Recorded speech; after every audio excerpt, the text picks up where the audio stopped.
address what I believe, and I believe what you believe, and what many citizens in DeKalb County believes is the most critical crisis facing our county today.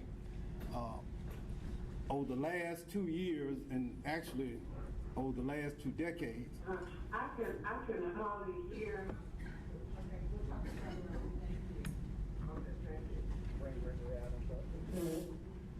We have faced what has been a festering issue as it relates to inaccurate water billing in DeKalb County, Georgia.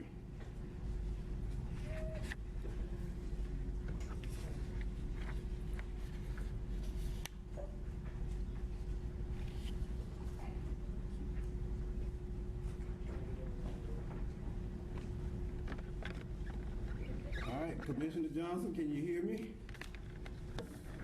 Commissioner? Marita Davis Johnson? Yes. All right, okay. Now we are much more closer and much more intimate than what we started out, so they moved you right here next to me, Commissioner Johnson. So, and okay. All right, great. So, yes, ma'am. So, what from the very beginning, I believe as your CEO that this issue should be viewed and should be addressed as the #1 priority for this administration.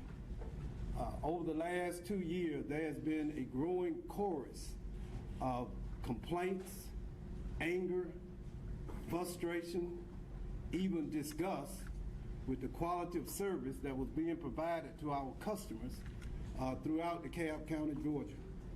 Our customers have been plagued by inaccurate, sometimes inordinately high bills, and we have come to this point at this time to bring to the commission and literally to the citizens of DeKalb County, Georgia, our work since January 1st in terms of how we can begin to, #1, understand and define the issues, and secondarily, to provide short-term and long-term solutions. You will see under a quote by Albert Einstein, and I'll share it with you. Of course, you can read it. And he stated, "If I had an hour to solve a problem and my life depended on the solution, I would spend the first 55 minutes determining the proper question to ask. But once I know the proper question, I could solve the problem in less than 5 minutes." I believe what Dr. Einstein was really alluding to is that applies to the issue of water billing in DeKalb County, Georgia. There have been a series of honest efforts to correct the problem. But what we have done is focus the greater part of our attention, at least early on, is not so much to the solution, but to clearly defining and refining what the root cause problems really are. Oftentimes, an inaccurate bill, in my mind, is not necessarily the problem, but it's symptomatic of something else. And I'll just walk you through the various slides. #1 deals with inaccurate water bills. And as you can see from 1A to 1D, we began to look at what contributes to inaccurate water bills. There is no one cause for inaccurate water bills in DeKalb County, Georgia. And that's very important. There is no one cause, and quite frankly, we can point to no one culprit or one employee who may have been or may be responsible for inaccurate water bills. 1A, some meters have not been properly installed in field or billing systems. Incorrect multipliers are used to calculate the amount of consumption, as well as approximately 3,000 to 4,000 lost or hidden meters. That is the result of construction, landscaping, and other efforts undertaken, sidewalks, over several decades. 1B, pre-14 census iPearl meters may have been installed with a manufacturing defect, and we'll go into more detail. By the way, there is a key that provides more detail to the flow chart that you're looking at on your screen. Beginning in 2011, Census iPearl water meters were installed to replace aging and failing water meters throughout DeKalb County, Georgia. Approximately 70,000 meters were installed over a 5-year period. Census has acknowledged that iPearl meters manufactured prior to July 2014 contained a defect that potentially caused malfunctions when moisture or water came into contact with internal mechanisms. Approximately 40,000 of the 70,000 iPearl meters installed in DeKalb County are at risk of malfunction. I will add that the manufacturer has worked with the county, and whenever those defects have presented themselves, they have provided and supported and financed the changing out of those meters. Newly installed meters are more accurate than replaced meters. Inaccurate meter reads, aggregated bills, and over-reliance on estimating bills. It's counterintuitive and often overlooked. The older meters, some of them decades old, are not as accurate or were not as accurate as newly installed, more high-tech meters. The importance of that fact is that if a home has been supplied or has been using an older meter, decades old, if one of the newer meters change out is installed, then even though the water consumption may not increase, the actual cost would increase. Incorrect manual reads, that's just human error. And I think Mr. Wells is going to talk about that. We have some of the older meters that are read manually, and whenever you have human contact or human intervention, there is a chance of human error, particularly if your meter readers are in a position where there is high turnover and not enough opportunity for training. Meter readers are understaffed, underpaid. That is a fact. Some of the most critical employees we have for years have been hired at entry-level salaries, and because of entry-level salaries, we've not been able to hire enough people necessary to actually get the job done. Curbing. That is the most troubling of all the findings, really, that came out of our process. Curbing occurs when a meter reader fails to verify actual consumption recorded by the meter and simply, quote unquote, sits on the curb and manually enters false data into the record. Although a offender was identified and fired, there is evidence to suggest that prior to the termination of this employee, more than 10,000 readings may have been falsified. And when this occurs, even after the employee is terminated, the impact of those false readings continue to reverberate through the system. The 2010 early retirement plan resulted in a significant number of our most experienced employees in watershed to take the retirement, and as a result, there was a significant loss of institutional knowledge. 2, increased inceptions contributed to delayed bills and may have led to higher customer costs. A big impact, or one of the more negative impacts on the operations of this department, was the incomplete reorganization. Let me talk about that a little bit.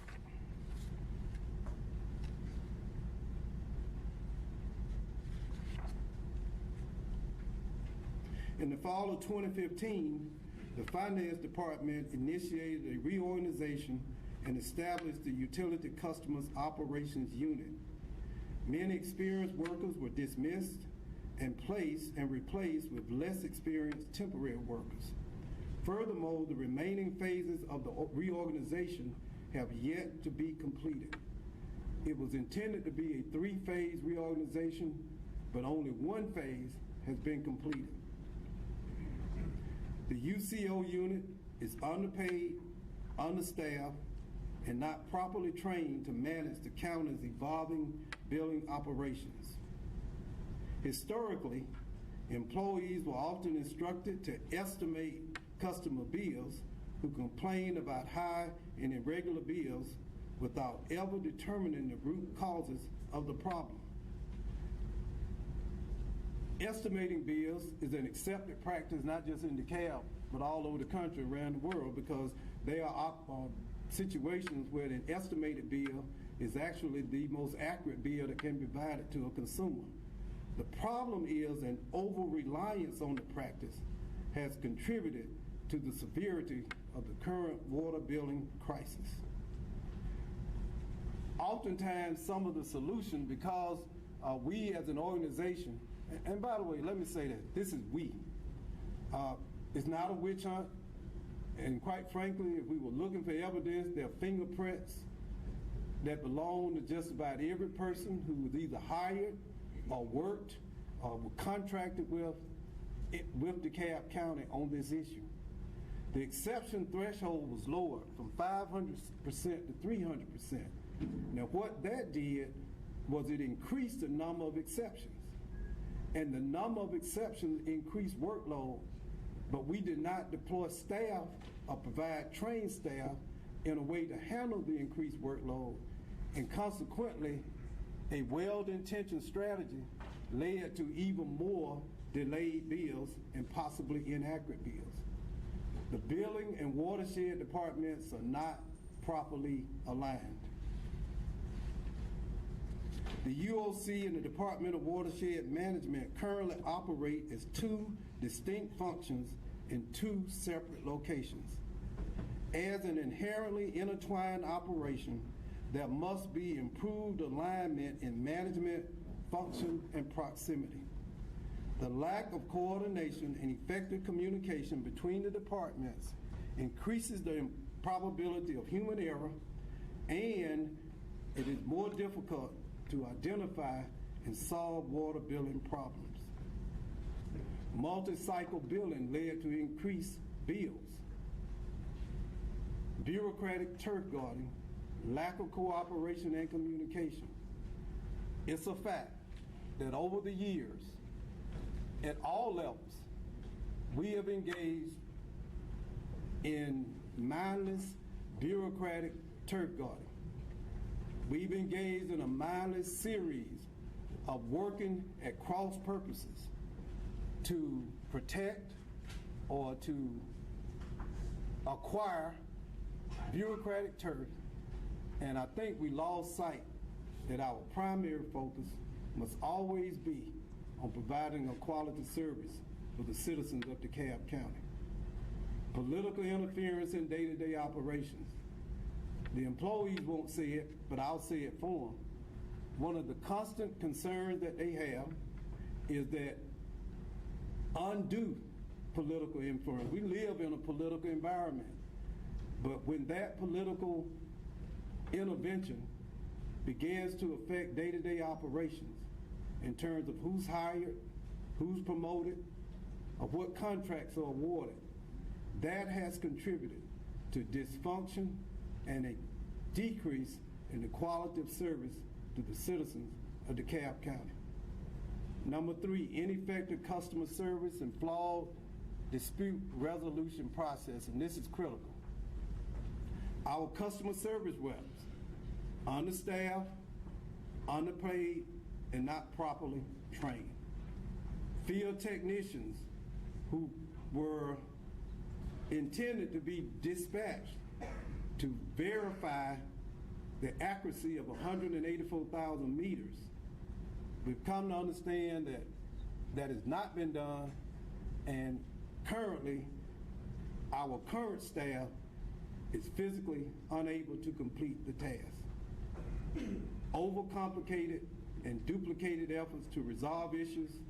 If we're working in billing to resolve an issue, but following a totally separate strategy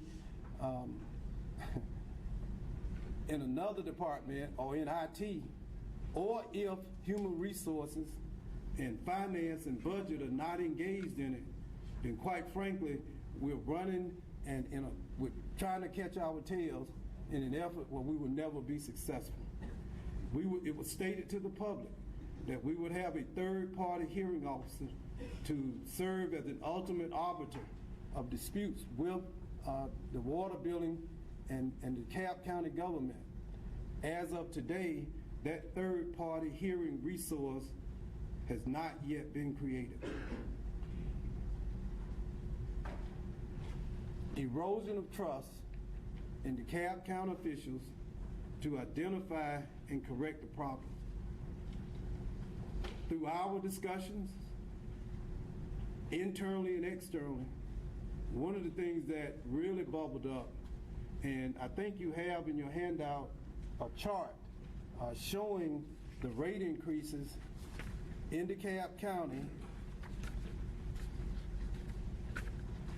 from 2007 to 2015. You can see that during that time period, the water and sewer rates increased by 212%.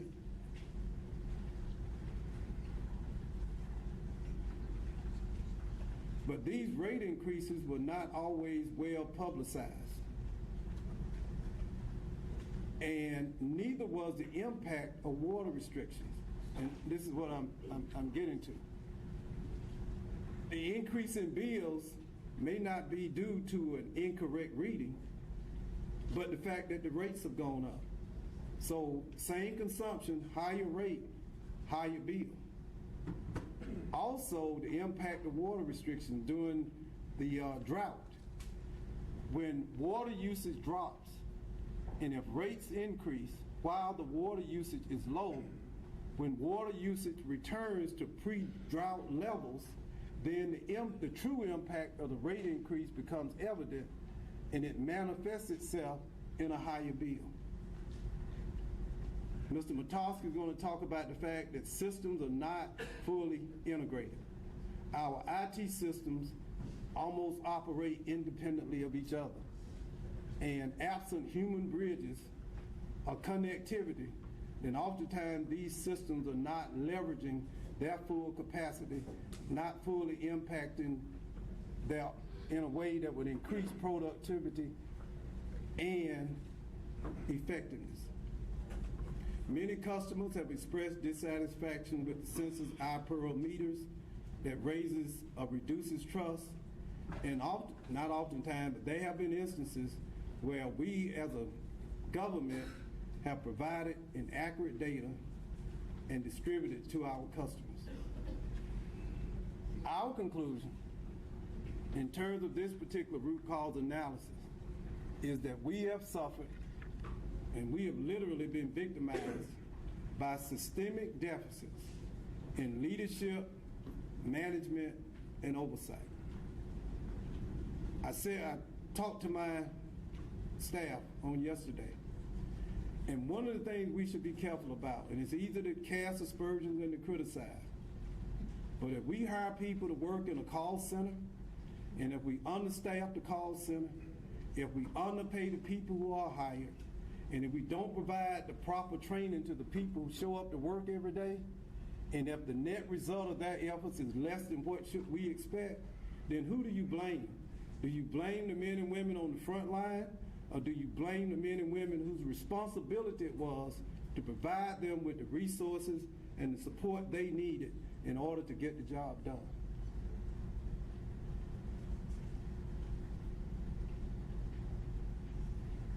Systemic,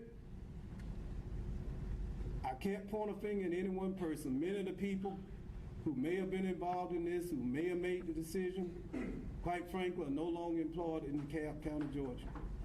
And this is what I've said on multiple occasions. And I'll call on Mr. Wells, I'll stop and answer any question. Not interested in who caused it, but the one thing I can say to the commissioners is that we have been hiring, and me particularly, because I'm ultimately responsible. I'm responsible for correcting. It's my job. And I accept that job. And having clearly defined the problems, I submit this to you. These problems will be corrected. We'll share with you a short-term and then a long-term solution. We're going to learn from our mistakes, and we're going to use that knowledge to build a more effective system that all of us can be proud of. So I'll pause, Madam Presiding Officer, and if there are questions, and then I'll call on my colleague. Thank you very much. We'll keep our questions to the root causes, because you're going to go into the recommendations, right? Okay, any questions, Commissioners? Commissioner Rader?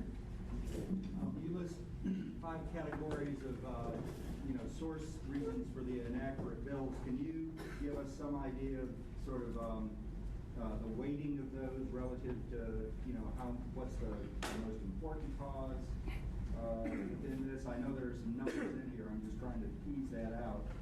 There's only 3,000 meters that were buried, you said. There are 40,000 pre-14 iPearls. It doesn't necessarily indicate that all of those are bad, but that some of them could be bad. We think that the post-14 are, accurate based upon your presentation. So can you just identify sort of, something that makes up the biggest piece of this? Well, we did prioritize them, and thank you for bringing that up. Those are not listed in order of priority. Mm-hmm. They've all contributed to it. Right. And in order to resolve it, you would have to address each and every issue. Any resolution will address locating the lost and hidden meters. Right.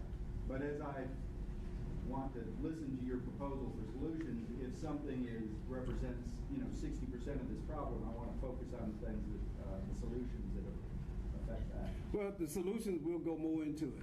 But to your immediate question, we didn't prioritize them because depending on when they occurred, really dictates the impact that they may have had. See, the curbing, when it occurred, had a major impact. But that impact is not the same in 2017 that it may have been in 2014. So it's a continuum. The point is, throughout the system. Then let me look at 1A then. Okay. Because that seems to be sort of the managing of the data from the meter to the bill. Is that a substantial piece of it? It says indeterminate, I think under here. But do we feel as though that's a big piece of it? Is that the chain of data management is giving us garbage? Well, Mr. Wells is going to speak to that when he presents the solution, but to your question, yes. But that actually begins in warehousing. Yeah, one of the issues that we uncovered and that he will speak to is that we are not tracking the meters as they come into our possession, and that's critical, not electronically.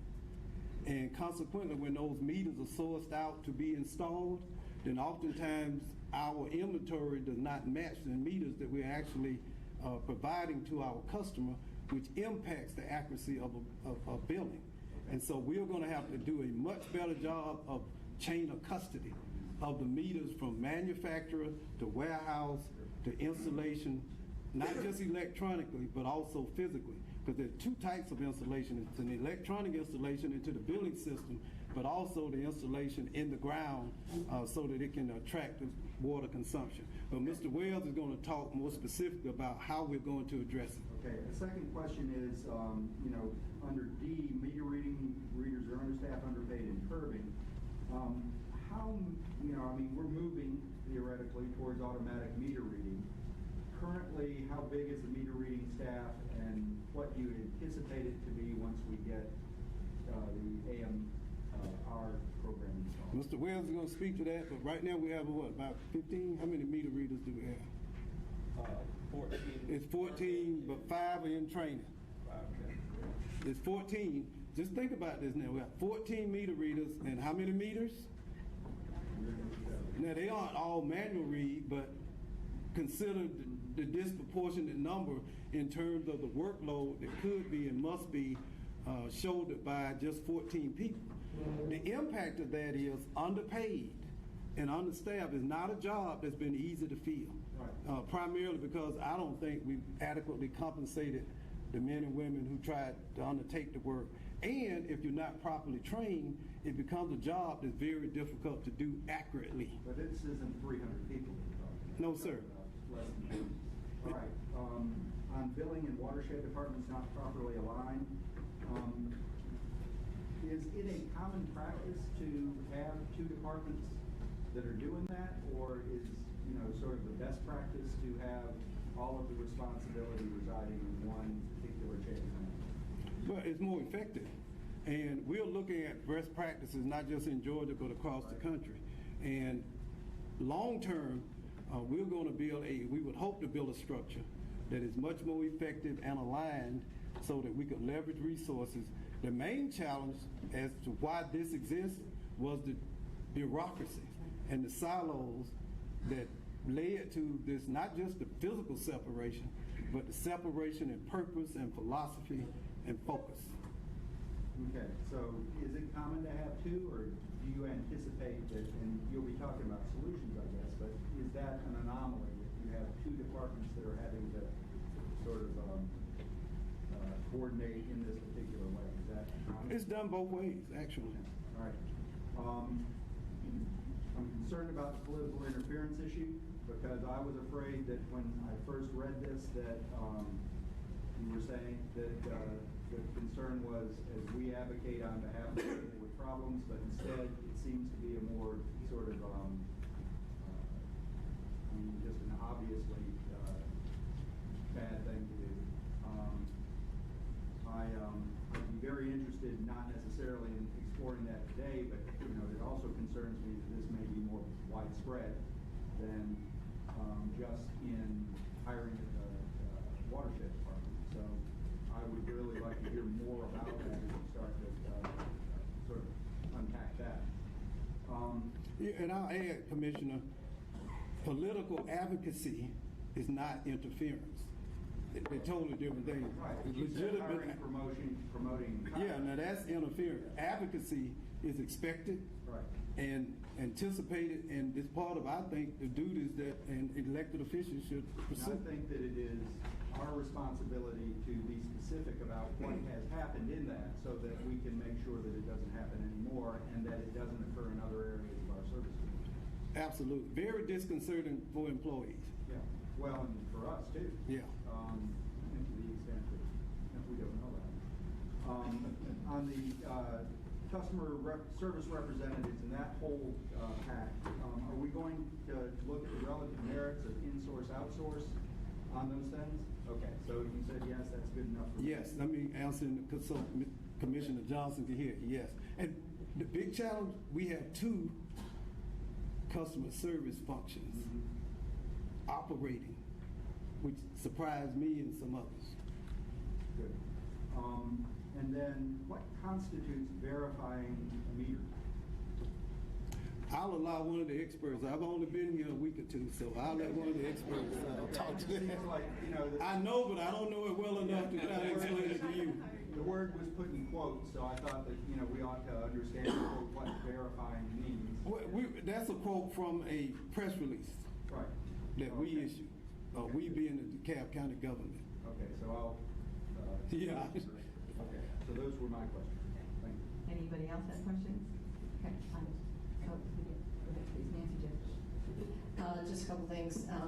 Thank you for this list. I think I'm glad that you're up to speed on I don't know, most of these things we've been talking about. These have been known issues, so we did know about these root causes, but it seems like we've stalled in fixing the issues. So I am very interested to hear your solutions. Are you going to offer us a timeline for when each of these things will be addressed that we can continue to track and get reports on?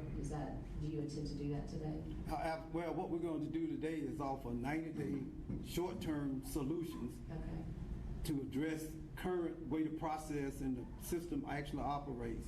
But longer term, and I want to emphasize this, there are no short-term immediate fixes for this problem. It's too complicated and it's too multifaceted. Our long term is 2 to 3 years before I believe we will all be able to say that we have a world-class, highly functioning water billing system here in DeKalb County, Georgia. We should be honest with our citizens and the voters and the taxpayers. There is no quick fix, turn on the light, and this is gone. This is the result of decades of problems that were festering and not necessarily addressed. There are steps we're going to take so that we can do a better job, but the permanent solution, changing out 180,000 meters, is a 3 or 4 year proposition. And so are you, one of the things I think that has been most difficult for the customers is the lack of communication, and then of course we've been holding a lot of bills, and that's created a lot of anxiety for folks. So I would urge you and your team, as you go about fixing these things, to communicate robustly on all the channels, social media, on our watershed page. I think if I get one predominant comment all the time is just the lack of information. People don't know where we are in the process. So, please put together a robust strategy to communicate with everybody, because they're missing that. And again, that's causing anxiety. So, and one last question. So, as you are doing addressing some of the short-term ways to manage this crisis, as you get your long-term solutions implemented and bring them, and it's going to take many years to get them done. I get that.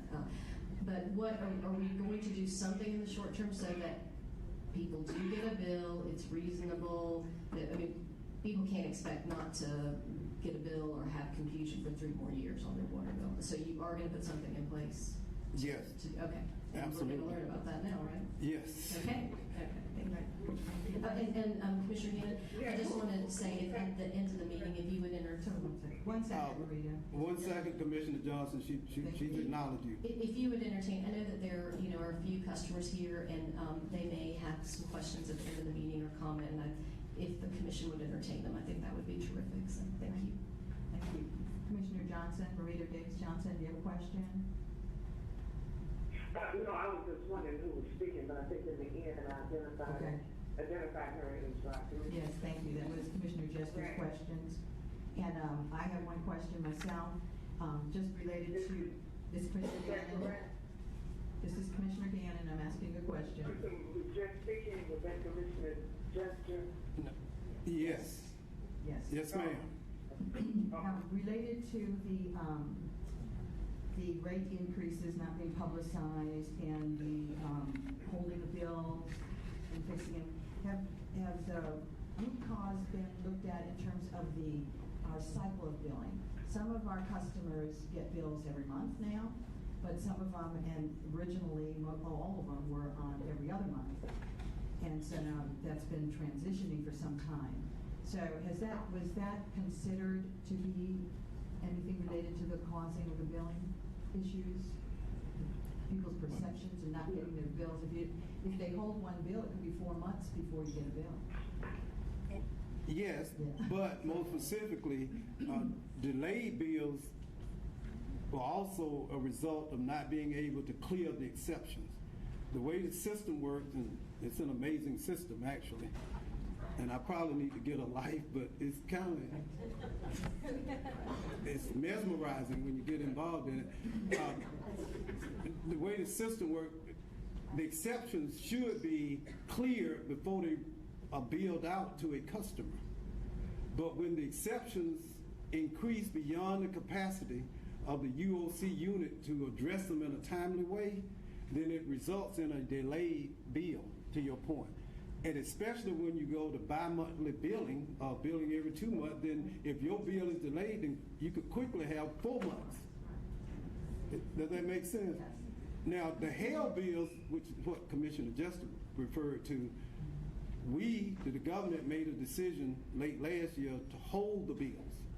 And so currently what we're doing with those HAL bills is really doing analytics and analyzing them to see what, if any, trend analysis we can generate to help us better understand as to what triggered the exceptions to begin with. Actually, it's a very logical system, but it's a very sensitive and acute system, and it's not as robust as we need it, and consequently, when any component of it becomes impacted in a negative way, it has impacts downstream throughout the system.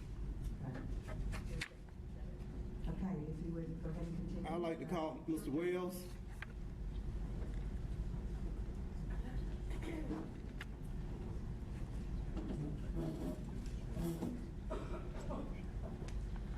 Go ahead. Good morning. I'm Reginald Wells with the Department of Watershed Management, Deputy Director of Operations. And I'll attempt to be the expert.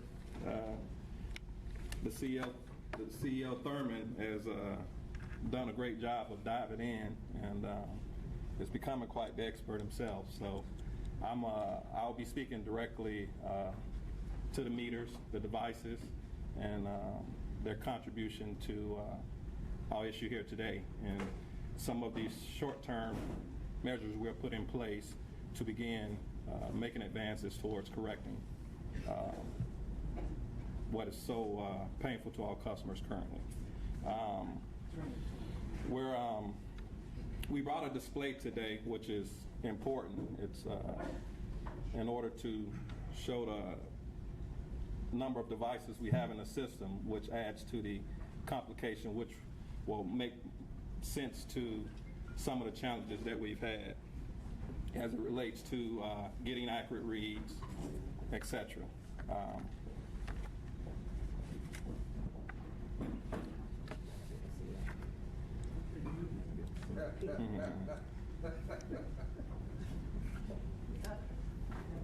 So, but I'll take it from the top. The items I'll pretty much be focusing on are those to the left top of the chart. We can start with 1A, meters, some meters not being properly installed. That's important to point out because of the number of different devices we have, and more specifically, as of late, the iPearl actually looks identical, but comes in two different type of measuring units, a 1 gallon and 100 gallon. They come pre-programmed from the factory, and however, if you do not, 1 in 100 or 1 in 5? it's a 1 gallon and 100 gallon. It said 1 in 5 gallon.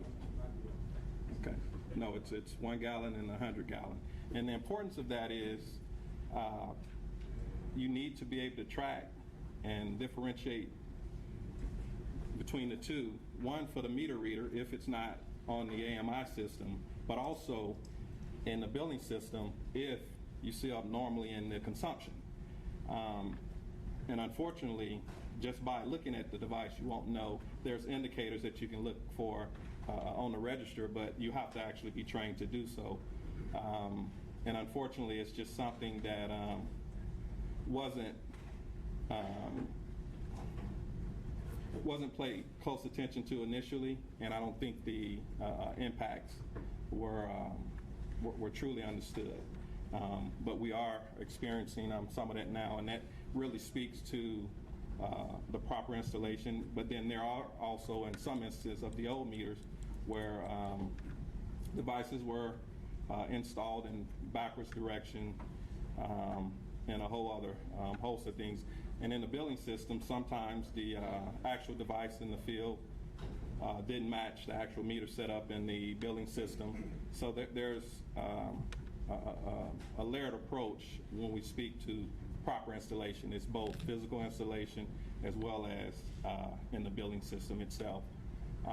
One thing that we're doing for short term is we're only ordering meters in 1 gallon at this time. We will not be ordering with multiple measuring units, or specifically to small residential, to avoid that confusion, as well as, and this speaks to verifying meters. Also, when a field tech is dispatched to complete a work order, whether it's just a reread or check for leak or what have you, we physically document actual meter type, meter size, device number, the actual read at the time, and reconcile it with the actual billing system setup, so we can ensure that the attributes of the meter that's actually in the field actually match and mirror what's actually in our billing system. There has been some inconsistencies that we've discovered, some of it because of migration of information, some of it manual entry. It's a whole host. But we are gaining some ground on those issues. We are, CEO Thurman did a great job of getting us all in the room for 4 weeks and really tease out our entire process so we can see how what we do in the field actually impacts the billing system, those team members that work at Jordan Lane, those team members that work in the UCO physically with the CPAC billing system. There were some things that we would do inherently trying to fix acute issue that we didn't realize have systematic impacts to the entire process. So we are making great strides as we take a more holistic approach. We're communicating and cooperating, breaking down those silos to ensure that we're sharing and actually communicating before we actually implement to correct any particular issue. Moving on to the 1B, the pre-24-14 census IPERLs, there was a manufacturing effect, basically water intrusion. It's the way it's manufactured. It's a cast in one whole piece, as opposed to the meters before, which typically had components. The register and the actual measuring chamber were actually two separate pieces. The IPERL has a electromagnetic measuring component, which actually measures a tight of tolerance of 4 ounces, which the older style meters, positive displacement, measures to a tolerance of about a half a gallon, 64 ounces. So it can be painful if you had a meter that was outside its life cycle and was barely measuring at all to go to measuring pretty much anytime you turn on your spigot.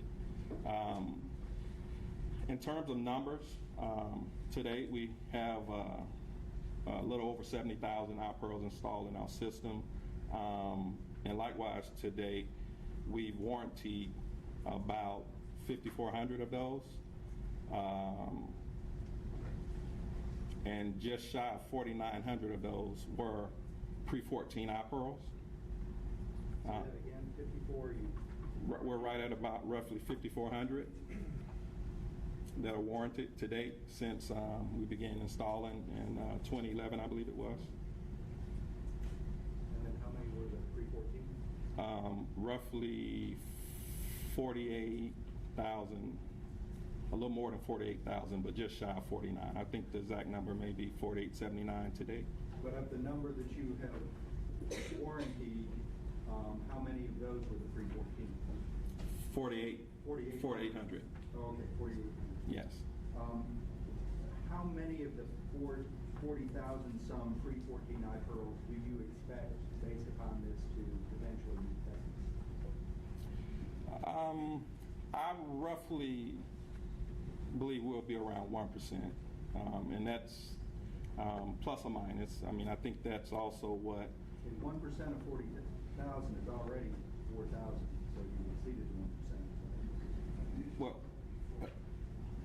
additional 1%. Oh, No. Additional 1%. Yeah. So a total of 2% plus some. Yeah. So I venture to say that we'll probably fall total of the 40,000 installed, that we probably be less than about 3%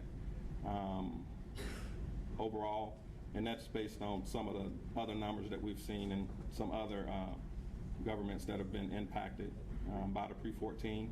So 3% of the 40,000 you expect to be a problem? Potentially to be a problem.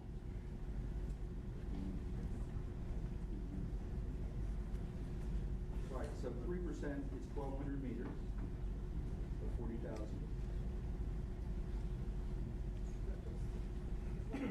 Well, yes.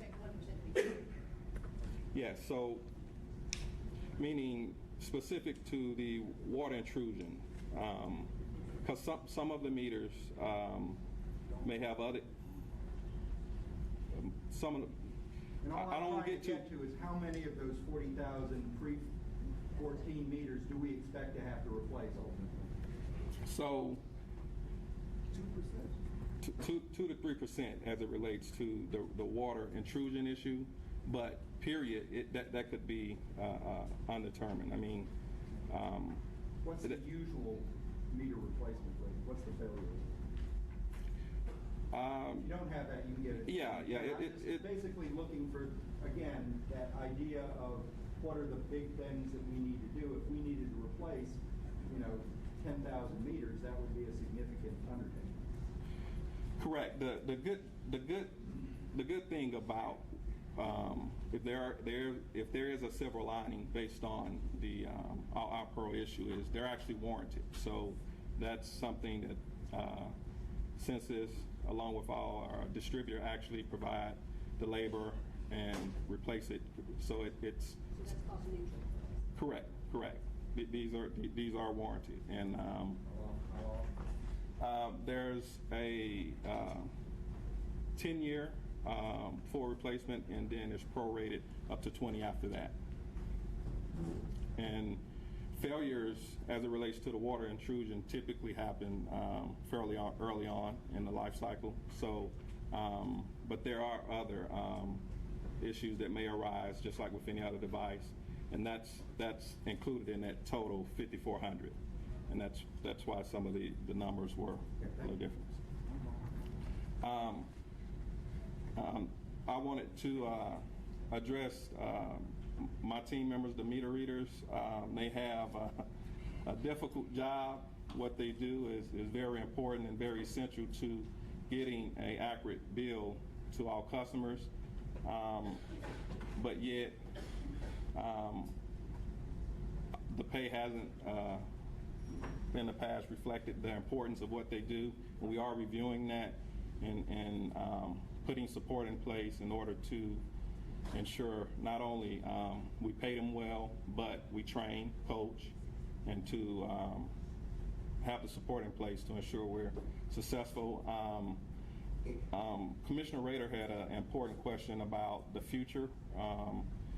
So short term, we will ultimately have to continue to read meters, but the long-term goal is to go to the AMI, which will be able to retrieve reads automatically through radio frequency. And at that time, because we've already made the investment in these team members, more especially those that are long vested county employees, we're actually looking to transition them to a more technical role, field service tech, which we'll always foster because of the need to address work orders as it relates to water meters. With that being said, we're pretty much at the end of those portions I was going to cover, and if there were any other questions, I'll entertain them. Any questions, Commissioner? Ask Commissioner Johnson if she has a question. Commissioner Johnson, do you have any questions? No. All right, Commissioner Jester. Thank you. Okay, so, I'm sorry, no, I don't have any. okay, so you've gone through the, maybe 1 to 3% failures of the pre-40,000 meters that you have. Okay, so maybe that's 1,200-ish, 800 to 1,200-ish meters that you're going to replace, say, or have to look at. What's the timeline for that project? So what we're doing is learning from the past. Again, CEO Thurman has made sure we communicate before we just begin replacing, make sure we align the accounts, make sure we completely identify and communicate which locations that we'll be actually replacing. So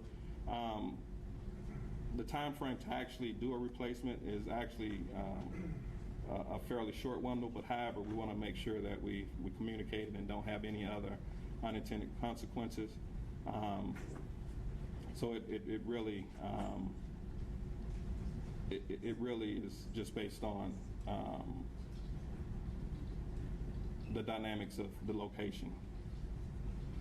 My follow-up might be for Mr. Thurman. I can't see you. I'm not Pearl. You're about so my question is, okay, so you've got a task here. Well, how are you going to track the metrics on this one so that we, so on these particular set of root causes that we just discussed with Mr. Wells? What's your plan to make sure those 1,200-ish meters get identified and replaced, and what's the time frame? Well, short and long term. Long term is a 3 or 4 year proposition as we're talking about all of our meters.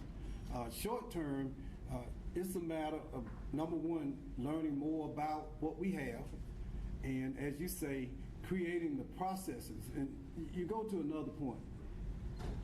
One of the challenges, as if you can notice the two charts to my right, and speaking with my colleagues,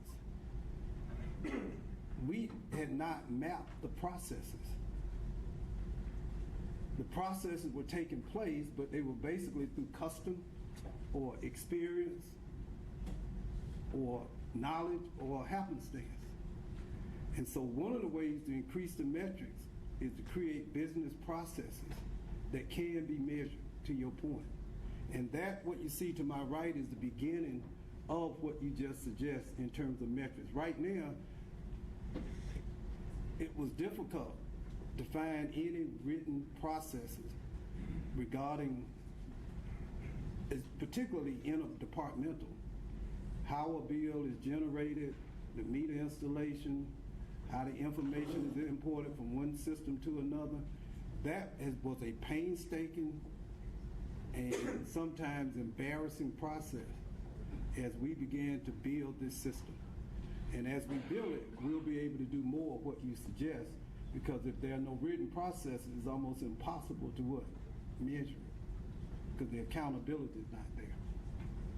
Okay, so you're in the process of developing the metrics for those component parts of the solution. Yes. So do you have a time frame for when you might have that? We'll have a short-term 90-day strategy because we're running a system. Okay. Long-term is 3 to 4 years Right. before complete.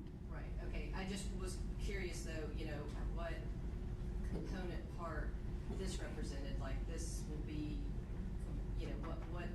what's the process for that? Because that's just one of the things you've got to complete in the year to 3 years. So, okay.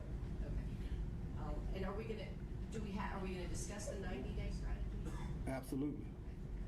Well, and Mr. Wells alluded to some of it. See, you can only, one of the things that we had to do, and it's always about, mental discipline, is you can't do it all. First, you have to figure out what the problem was before you get to the solution. And that has been the greatest challenge because of pressure, legitimate pressure from consumers, and political pressure, and pressure from our friends in the media. There was always a rush, and I think Ms. McNabb spoke to it, to rush to the news item of the day and try to do something about that. And then the next news cycle, we'll run to that particular news item. But at the end of the day, we would have never really accomplished much of anything. We cannot allow ourselves to fall back in that cycle, because the root problems, the central problems, end up never being addressed. And so, to your point, that solution, by the way, I'm interested in the audit that has been financed, or at least appropriated, by the commissioners. That will give us some more information. I don't want to predetermine the outcome before we have access to all of the information. We are doing it, but also we will have the advantage of an independent audit, which I would hope would generate additional information that can provide more enlightenment in terms of how we move forward. Is that fair? And it's difficult to do this, but look, at the end of this 20, 30-year cycle, this is where we are. There are no quick solutions to this problem. They don't exist.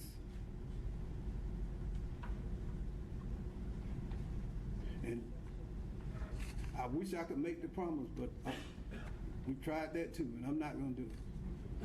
So So are we ready to move into the short term? Mr. John Matowski, our Chief Innovation and Information Officer, who plays a critical role. We don't often think about him in solving the process, but he is probably the most important player in this entire process. Thank you, Mr. CEO, Madam Presiding Officer, Commissioners.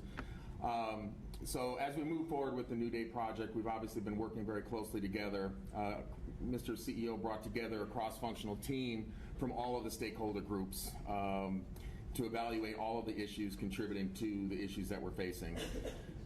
I'm happy to say that departmental as well as divisional barriers and silos have been eliminated through this process, and all